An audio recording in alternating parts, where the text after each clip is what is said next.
Thank you for joining us for another edition of InfoWars Nightly News. It is Friday, the 11th day of November 2011, or 11-11-11. And occultists everywhere obsessed with numerology are going wild. And that's one of the first stories we're going to cover this evening. It's a jam-packed transmission, so stay with us. First off, 11 years ago at the new millennia, 2000, that was really 1 year short. 2001 was actually the start of the next 1,000 years. World leaders all gathered there at the Great Pyramid outside of Cairo and engaged in bizarre rituals on television. It was hidden in plain view. And because of so many people attempting to conduct rituals around the Great Pyramid, they closed it. But then there were other reports that there were actually elitists inside engaging in their own rituals. In fact, there's the Jerusalem Post. Egypt closes pyramid over 11-11-11, ceremony of love. And it turns out another group of occultists wanted to put a circle around it and quote, hug the pyramid. But again, that's just their cover for their bizarre rituals that are taking place. So even if you don't believe in the occult, if you really study politics globally and study anthropology or history, the elites are always obsessed with it. Now, we've seen a lot of weird rituals going on out in California. They're having Aztec rituals in public. They're engaged in weird rituals at the Great Pyramid. But let's look at the Masons in this country and a lot of the dark occultic things that have entered the Masonic Lodge since the time of Adam Weishaupt's Illuminati in Germany that took over France and then, of course, tried to invade the United States. George Washington himself warning about these groups.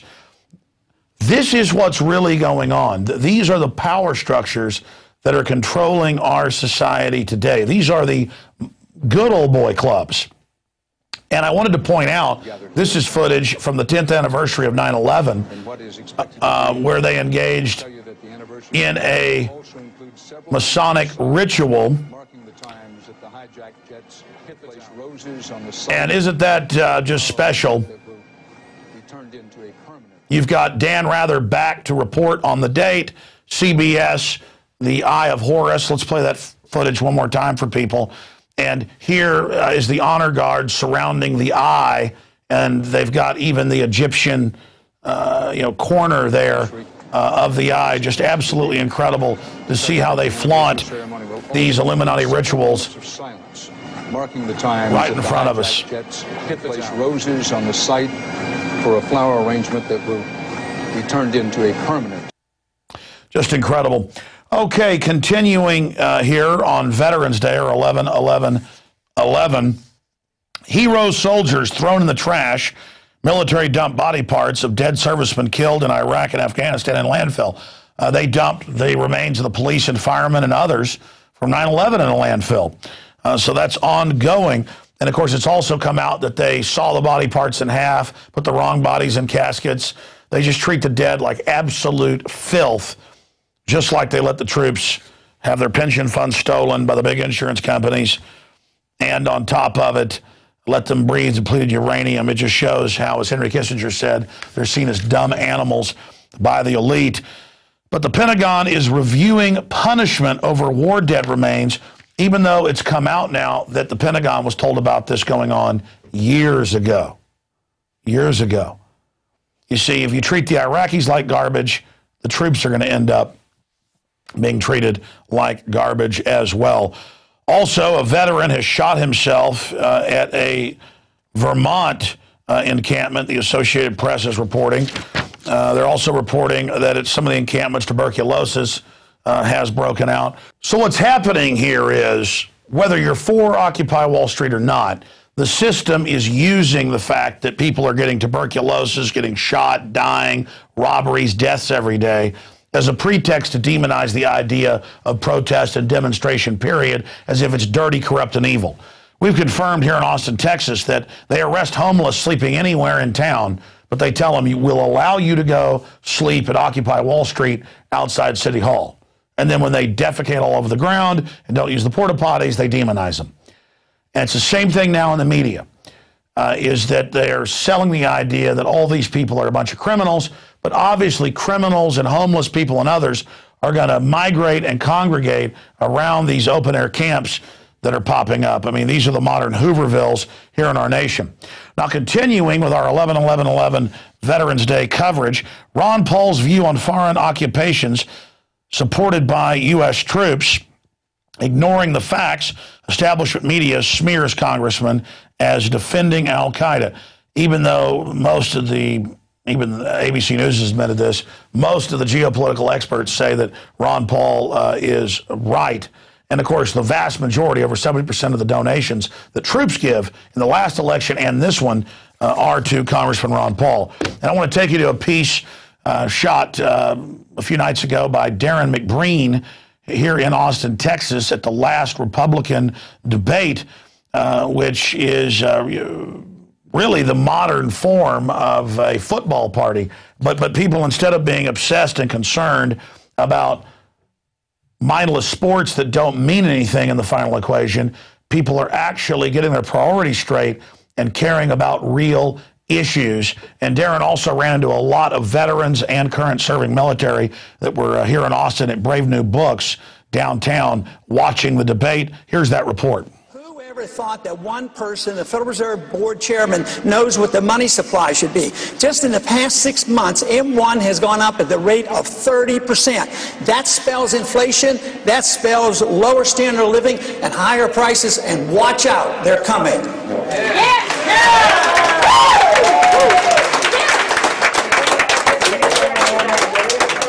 Tell us more about the blood sport, the comparison to this event compared to, let's say, football, boxing, that sort of thing. Right. You know, football, boxing, these are called blood sports, but they really don't compare to the blood sport of ideas that are talked about in these debates. Because what goes on from here, people die as a result of these ideas, and there's real blood involved. And so it's important for Americans to realize that, you know, Monday Night Football is great. I love football. I love watching sports. But we're at a real time in our history where ideas matter much more than our favorite football team and who wins the Super Bowl. I'm a veteran of the United States Army, and it's very important to me and a lot of my friends that I left when I ETS'd to bring heroes home out of frivolous corporate wars. The fact that my friends and my friends' brothers and my neighbors' brothers and daughters are dying for corporate greed that doesn't even trickle down to our defense and only makes us more unstable financially and physically, it's abhorrent. It disgusts me. And Ron Paul is the only candidate up there that I truly believe will stand up for his words. Why do you think that is, that more military support Ron Paul than any other candidate? Before I say anything, I'd like to say that my views do not represent the views of the Army Department of Defense, but it's because a lot of us would like to see the war ended. That is the reason. He gets not only more support from all the Republican presidential candidates combined, but more than the current president combined, all of them. So every veteran I talk to, they're all behind Ron Paul. They will be going into Iran in the fall of 2012, right? Well, they're not giving play to the fact that we've already touched down in Uganda. We've already touched down in Kenya. We've already sent drones over Somalia. We are expanding our empire in a way that's just not going to stop unless there is some serious, drastic change, not just to the way we're doing things now, but the way we think about ourselves in the world. I don't understand how we now have, 5 wars that are undeclared. I mean, we were bombing Libya, now we have people in South Africa and in Somalia. I don't understand why people think it's suddenly okay to kill people just because their guy is in office. In my heart, I truly believe that Ron Paul is the last chance this country has. Because if they get by with this one, we're screwed. My father, he told me back in the late 70s that Ron Paul stood for liberty and he stood for sound money. Because in 1965, when they took the silver out of money My father told me that one day the dollar will become worthless. A lot of us here realize that it's actually a lot more than just a presidential debate. It's more than just one guy to get us out of the mess that we're in and really do the revolution that we need. But it's so great to see that there are this many people. I don't see a bookstore that's here for Romney or any of the other presidential candidates. I see this all for someone who actually cares about the people and is addressing issues that are really prevalent, like in the Fed, ending all wars, stopping the big government and the harassment of our people, and that's something that's really exciting. Do you think Ron Paul's he responded to some of the student loan questions? Did you like his response on those issues? I loved his response, and I think the government should be completely out of a student loan business. What they do whenever they get involved, they raise the price, because if you say you're going to supply the money there no matter what, you increase the demand, so the price is going to go up. If I said, all Americans should have bicycles, and I was the president and I had a program that gave everyone, money for bicycles or cars or something, what do you think the people who make the bicycles or cars are going to do? They're going to raise the prices. We have to wise up and look at where the bubbles come from. It's from the Federal Reserve, and we should start by auditing the Fed, and then we should end the Fed.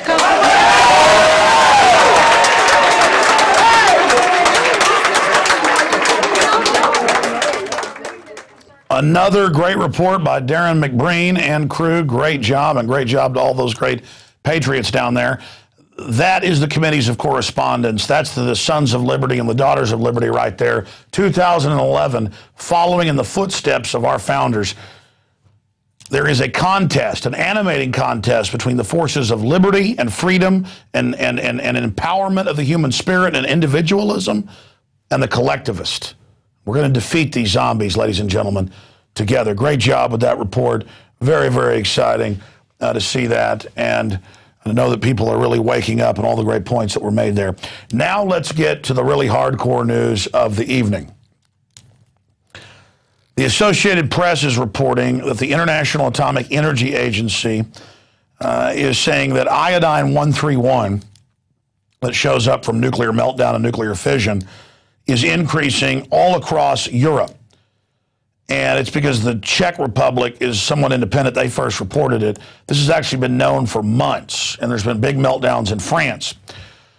Now, the reason I raise this is that all over the world, radiation levels are going up and up and up and up and up. They doubled during the atomic testing of the 50s and 60s.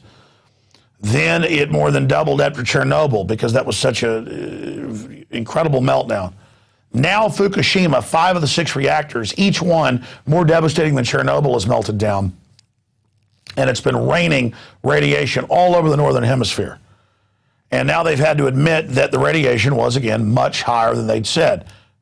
Well, that came out on YouTube back when it was happening, when local Japanese were going with Geiger counters, showing it 10, 15, 20 times what the government was saying. People have died over there of radiation exposure. That's now admitted, but now it's not the big national news story. So we have to ask ourselves, why is the United Nations agency downplaying this radiation danger? I want to go over some of the history of this. The International Atomic Energy Agency is openly funded, over 90% of its funding, by the big elements and the consortium that is itself funded by the big nuclear industry, by the biggest players in that. And I'm not against progress. I'm not against new technologies, but this is 40, 50-year-old stuff, and there's a long history of covering up disasters when they happen. And now basically just saying radiation isn't a problem. I've seen George Monbiot, a London Guardian, big environmentalist, eugenicist, population reductionist, promoter of world government, saying, oh, so what if radiation levels are going up? So what if cancer levels are going up? You know what? I love nuclear power. Well, I certainly don't love what's happening, and I don't appreciate my family being exposed to higher radiation. Chernobyl, 20-plus years after that disaster in 1986, has created a 12-fold increase in many forms of cancer, and over 1 million people, according to studies, have died as a result of that. The Australian newspapers reporting fears of radiation leak after explosion at a nuclear plant in southern France. And again, this happened a few months ago, and that's probably what's causing what's happening in the rest of Europe, but they won't, again, nail it down because they're not wanting to go after culpability because the nuclear industry runs the IAEA.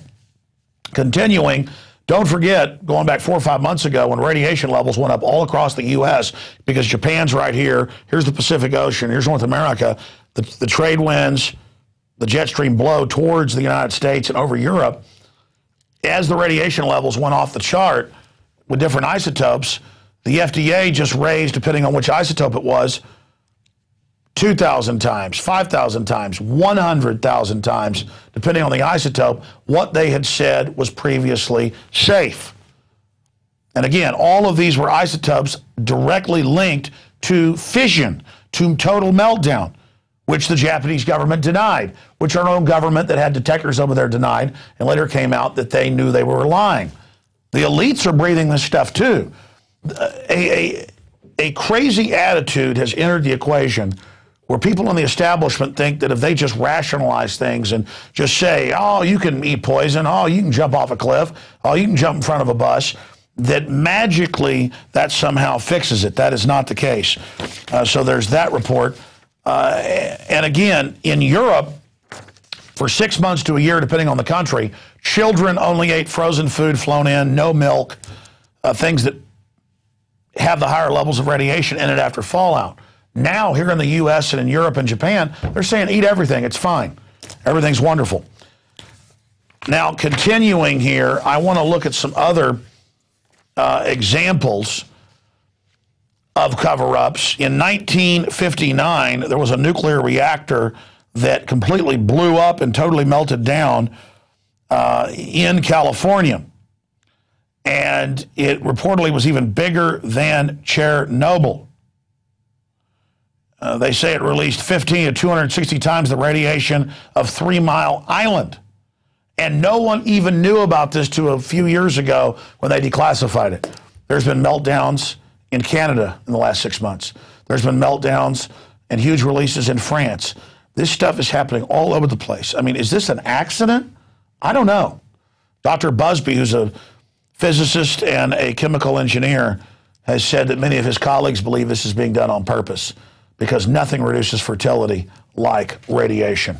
And of course, in the sodium fluoride they mine out of phosphate fertilizer mines, there's also high levels of different radioactive isotopes that is also added to our water. And since I've been harping on this the last 2 years, now local news around the country is going and investigating and putting Geiger counters up to city water pipes and going, my God, this is 10, 20 times safe levels, and finding out. But they're saying, we don't know why it's in there. It's added, okay? It's added. It's all a plan. I know this isn't as important as the head football coach at Penn State being fired, but dying of radiation poisoning or having deformed children is almost as important as your precious pedophile-run college getting in trouble. Continuing here with this news and information, if we don't know about a meltdown in '59 in Simi Valley, what else is going on? Speaking of patriots, here on Veterans Day, Dr. Doug Rockey is a physicist, a doctor, a medical expert. He was the Pentagon's head expert for decades on DU. And he was the guy they sent to do an assessment after the first Gulf War of what was happening there. Most of his team has actually died. He himself has had more than, I think it's up to 40 surgeries now or more dealing with this. And you see, pre-1991, they would not allow the troops to use this. It was a desperate Cold War weapon if the Russians poured into Europe 10-to-1 superiority to take out tanks, when a nuclear war was already happening. Because when you fire it out of an Abrams tank or you fire it out of your M16 or 50 cal or the Bradley Fighting Vehicles gun, it ignites and gives a lethal dose to those around it. One whiff of this, 20, 30 years, depending on the study, off your life. Continued exposure, you'll die within months. Okay? I mean, this is serious. Why have they waved a magic wand? They had this stuff in the 40s. There's reports on that. Back then they said don't use it in the 40s, the 50s, the 60s, the 70s, the 80s, the 90s. Then they say use it. Now they're using it in small arms. Now it's at proving grounds, at National Guard bases. Now they say, hey, it's wonderful. What changed? They just waved a magic wand. In fact, we have some quotes of former Secretary of Defense bragging that'll come up in a moment, where the Secretary of Defense is just bragging, saying there's no problem with this, when their own manuals say it. Here's a quote, and it's not just children in Iraq, it's children born to soldiers after they come back. This is Doug Rocky. The military admitted they were finding uranium excreted in the semen of soldiers. If you've got uranium in the semen, the genetics are messed up. So when the children are conceived, and Life magazine admitted 10 years ago there was a tripling in birth defects in soldiers, the alpha particles cause such tremendous cell damage and genetics damage that everything goes bad. Studies have found that male soldiers who served in the Gulf War were almost twice as likely to have children, actually worse, it's triple, with birth defects, and female soldiers almost 3 times as likely. See, I hadn't read that quote. Dude got ready, and I was saying it's actually 3 times, and then he got to the bottom and I was correct. But it was the cover of Life magazine. I said 10 years ago. I think it was like 95. You might even search it. It's like Life magazine covers Gulf War vet deformities, and it'll show the father with his deformed child. The point here is this isn't a game. These people say, wave a magic wand, DU's okay. Wave a magic wand, all the honeybees are dying, but we've got GMO. Wave a magic wand. And I'm sorry to show you that, folks. That's real photos. They've got a 12 to 16 times increase in Serbia, where they bombed them, NATO did, in Fallujah. I mean, my God, and people are even getting tumors who are adults.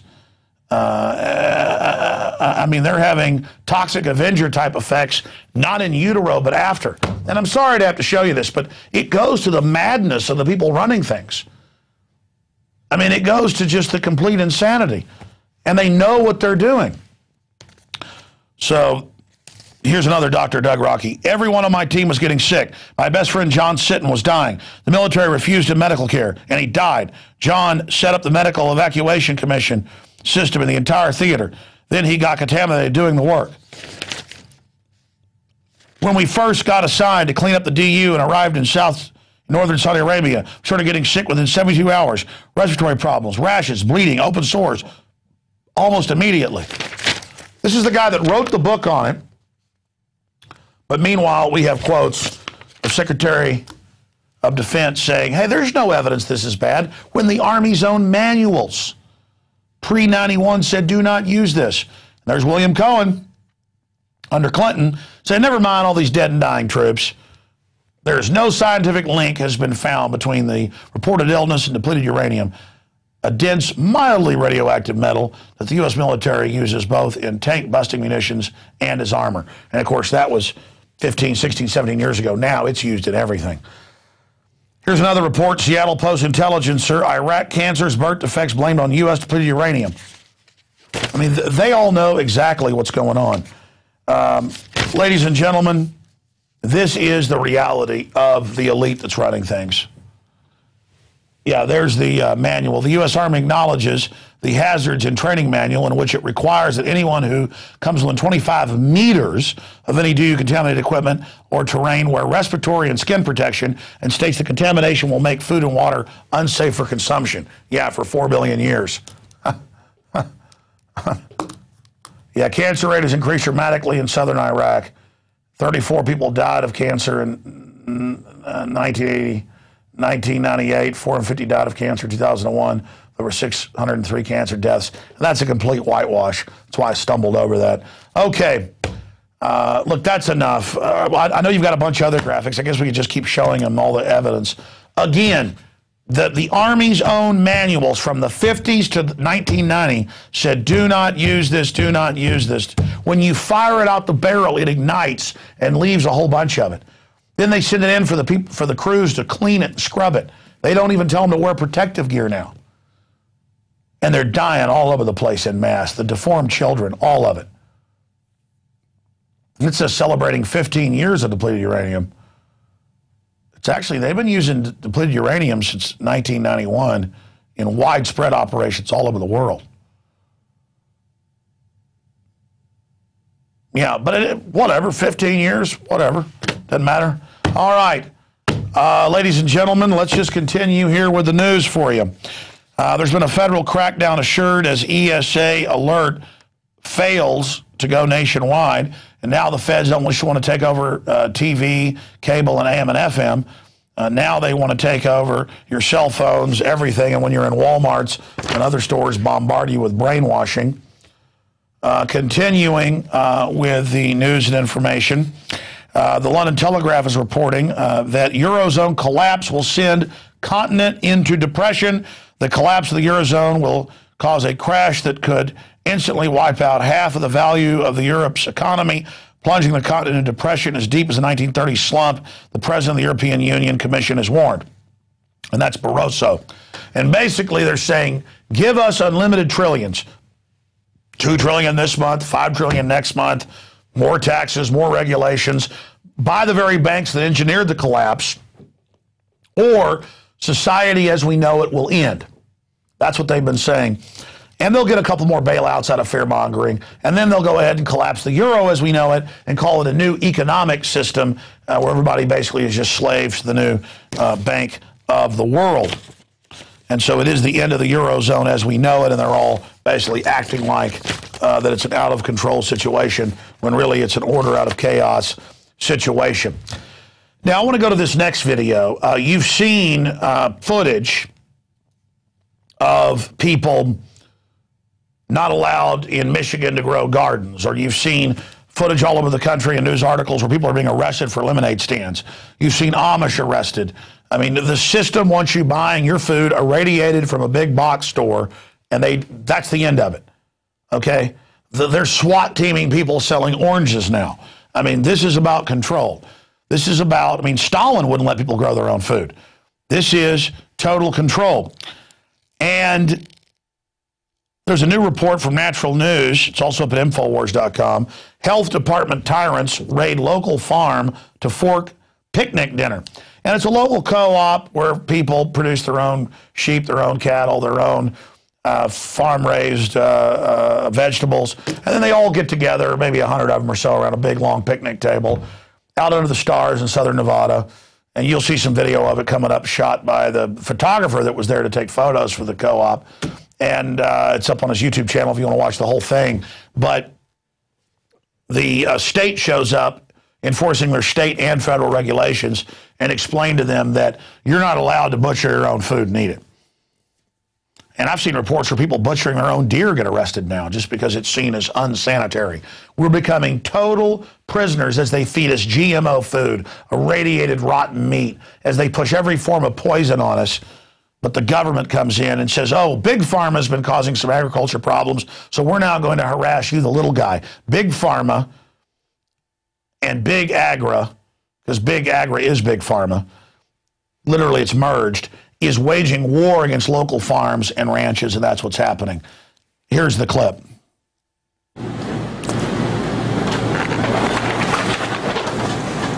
Please. And who are you? Mary Oaks with the Southern Nevada Health District.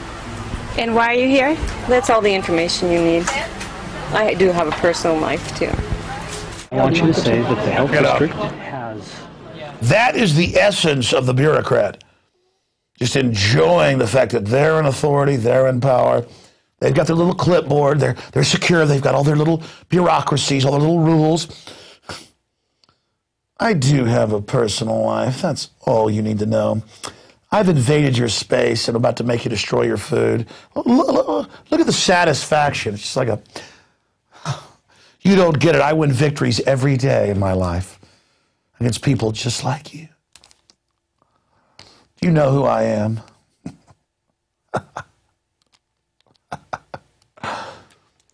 Let's go back to it. They're destroying the potatoes. And they go on and say, any vegetables not approved by them are a biohazard. That's right. You know, I do have my own personal life. Let's go back to it. Told us that we can't serve meat from the farm, meat from any farm, unless it's been United States Department of Agriculture approved. Right. I knew that. And the issue was that it came from across the border. Across the border, yeah. And because it was certified by Utah, we couldn't. Hit pause. This is the bureaucrats telling them, you cannot grow, you can't. That's in the Food Safety Act. I told you, you cannot, they even said this in Congress, you cannot slice a watermelon you grew and have your neighbors over and feed it to them. And that's why it's like, there's not gardens in your yard. You're not going to raise honeybees. You're not going to have honey. It's over. We're the boss. They have the new Rural Affairs Commission taking over everything. Let's go back and finish the clip.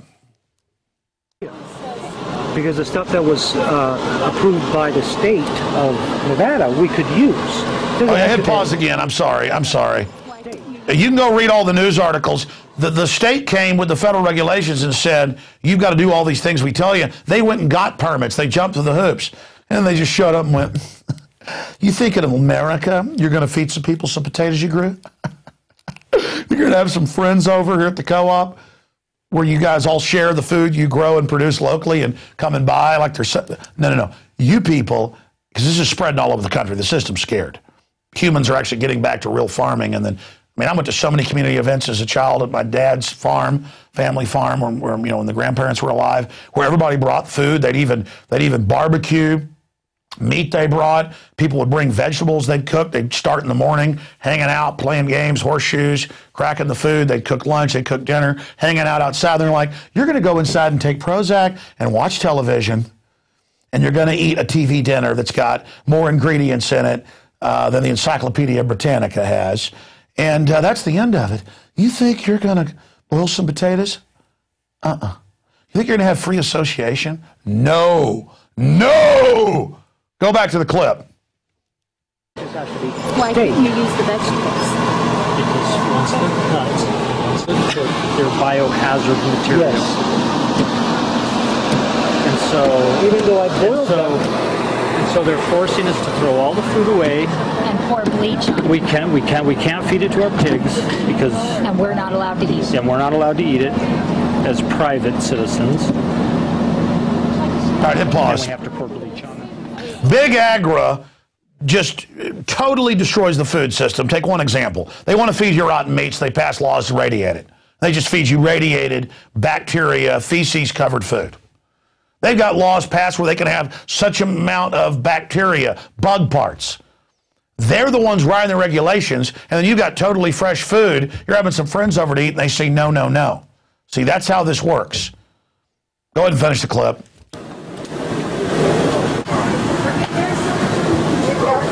Okay, so you'll tell us if we're doing something wrong. I'll end up signing off. Okay. And then you will be good and I'll be able to leave. I really think it's appalling that we live in America and we can't make choices about the food that we're planning to eat. Especially good food, fresh, wholesome food. Perfect food. Yes. And there's people starving in America and all over the world. It's despicable with the feast that was prepared to have the order for not a valid reason for a certified chef to destroy all this food. Exactly. It's just an absolute shame, not because we're here, but because it's good quality food that has no reason to be destroyed. It's alright for the USDA to let us all kill ourselves eating McDonald's, but this good wholesome stuff isn't alright. So, but that's such a terrible thing. We gotta do something about it. What should we do? Well, just collaborate like what we're doing now. Support your local farmers, and supporting local is where it's that's gonna enough. start. It goes on and on. Look. Here's the deal. These are well-meaning liberals. That's why they were chosen to set this precedent. You do this at some backwoods barbecue, you're going to get in big trouble. Okay? This is about the state running every level of your life, and they're scared that people are waking up, and they want to create a chilling effect over it. Unless you're a prince. Now, I've read books about it, seen documentaries. I'm glad the crew, without me even pointing this out, found this for themselves. That I've seen PBS documentaries and others where the royal family, no matter where they go in the world, have their own organic food taken with them. And on their ancestral lands, which are thousands of square miles, they have whole villages that are basically in the 18th century, or 19th maximum, with organic food, organic meat, organic everything. And Prince Charles goes all around being part of this and promoting it. So the elites are all into this. So what's happening is the foodies are now catching on to this, and it scares the system to death. So we got a short clip of Prince Charles in England going to an organic farm and praising him for all producing it right there and then delivering it up to him. Here it is. Prince of Wales hosts a reception for the Garden Organic.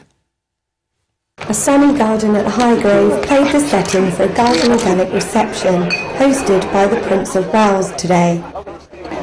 The charity has promoted ways of growing organic food for over 20 years and has attracted a number of well-known food industry experts to its cause, including Michelin-starred chef Raymond Blanc. The Prince's own garden at Highgrove has been run on an organic basis for the last 20 years, as is the nearby Duchy Home Farm.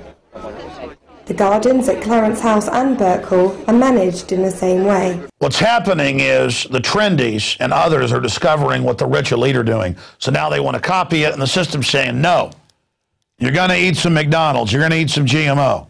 Now drink some fluoride and shut up and take your vaccine. Your cancer rate's tripling. The organics for the elite, not for you. Comprende?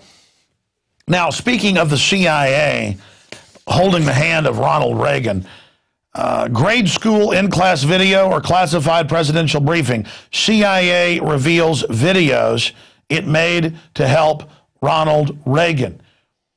And here is just part of this incredible taxpayer-paid-for video where they're like, and then you'll go here, and then you'll go there. You know, all just scripting everything for Ronald Reagan. And this was classified. This, the American people weren't supposed to see. It will be nearly 2 in the morning on Thursday, May 26th, Mr. President, when Air Force One puts down at Helsinki. After an 8.5-hour flight and a 7-hour time change, the Finnish capital will be the first leg on your 10-day summit trip.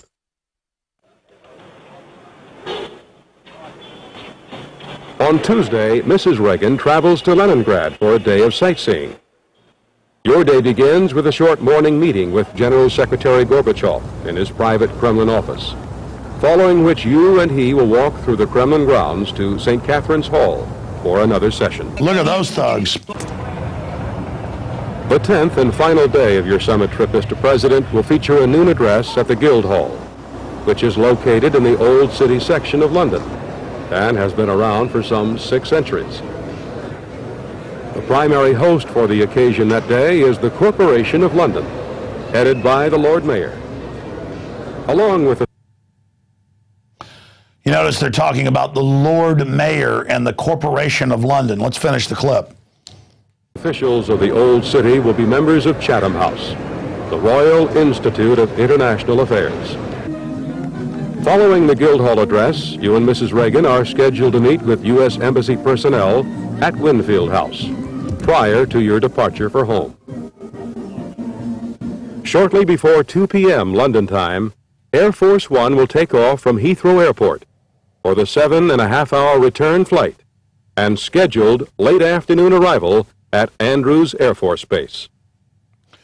And all of this is scripted to this day. You notice that looks like news from the 1980s. That's because the CBS Broadcast Center in Manhattan at that time was producing the news packages for the other networks. It's all scripted. That's why it's the same news in the same order with the same commercials as we've shown you earlier in the week. It's all completely scripted. That's why they hate the internet and hate free speech, because it doesn't allow them to send one conduit of poisonous bull into the people's minds.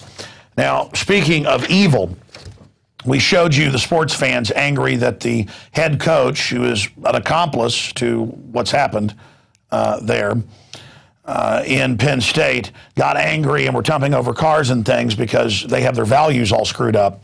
Well, talking about just demonic youth violence, there's footage out of Chicago of an old man kind of scared walking through a crowd of thugs, and one of them goes over for no reason and punches him full power and knocks him down to the ground with the uppercut that can kill somebody, and his head hits the ground and splits open. And even after the pool of blood spills out, these guys feel powerful from it as good little psychopaths and have a celebration. And the police say they can't do anything unless they can find the old man and get him to press charges. That's not true. This crime was publicly witnessed, and it just shows how the system's putting up all these cameras, all this surveillance, but then never does anything with the evidence. Even when the people that did it uploaded it to a site that from the reports I've seen revels in this type of dehumanization. It's truly despicable, and it's part of a nationwide trend of youth beating old people, homeless people, mentally ill people. And it just shows how much trouble our society's in. Here it is.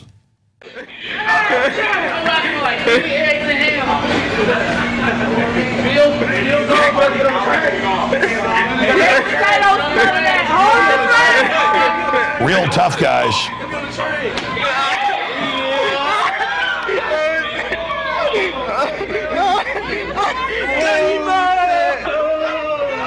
Oh shit.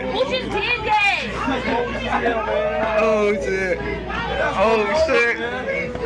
Y'all Darren pointed out that somebody is going to find those guys and beat the living hell out of them. But it's just so shameful. But, you know, that same attitude you saw when you have thug cops, not all cops, but the thug ones, they like doing that to old ladies, tasering people, whoever, for no reason. I mean, they get off on inflicting the violence, and that's very painful to watch that old man in a pool of blood and those guys getting off on it. But they're young and stupid. They have no connection to reality. They should hit their knees and repent to God, because that's some bad mojo coming back at you. Let me tell you something. That kind of cowardly act, God, you got a horrible life ahead of you. The world, the universe is going to pay you back 10 times for every act like that. Don't ever think bad stuff you do doesn't come back on you. So I feel sorry for you. I really feel sorry for you. You can kill somebody like that. Who knows what happened to that old man? Chicago police sure don't care. They're in the news saying they're not going to do anything about it. All right, that's basically it, ladies and gentlemen. We're going to end the transmission at this point. No guest tonight. And Lord willing, I'll see you back this Sunday on the radio, 4 to 6 p.m., and then back 11 a.m. Monday at InfoWars.com. And if you are watching this later on the internet and like unscripted, teleprompter-free news and analysis and commentary, then get the 15-day free trial. We've got the special reports section with just incredible information, the rant section and the nightly news, and, of course, the daily 3-hour radio/TV show, and then all my films, my book, Paul Watson's book, commercial-free archive podcast. I mean, it's ridiculous. Almost 9 years of material up there, 15 cents a day, $5.95 a month, but get your free 15-day trial now at prisonplanet.tv. Or InfoWarsNews.com. Or you can also, right now, get 18 of my films for $99.95. That's a $260 off the regular price. And finish all your Christmas or holiday shopping in one fell swoop. Because there's one of the DVDs has 2 films on it. So it's 17 packages, 18 films, $99.95 for prisonplanet.tv viewers or folks watching this out across cyberspace. And the small profit we make also funds the operation. I want to thank everybody for supporting the Money Bomb as well. We're going to hire more reporters and more crew members and hopefully another host or 2. So yours truly will do the radio show every day and then do this a couple nights a week. It also brings some variety to it. Dew is he stepped up without asking. Dew, who's a smart guy, he's going to be hosting the news once, coming up about a week and a half. Aaron Dykes as well. We're getting quite a crew lined up here. All right, that's it for InfoWars Nightly News. We'll see you tomorrow.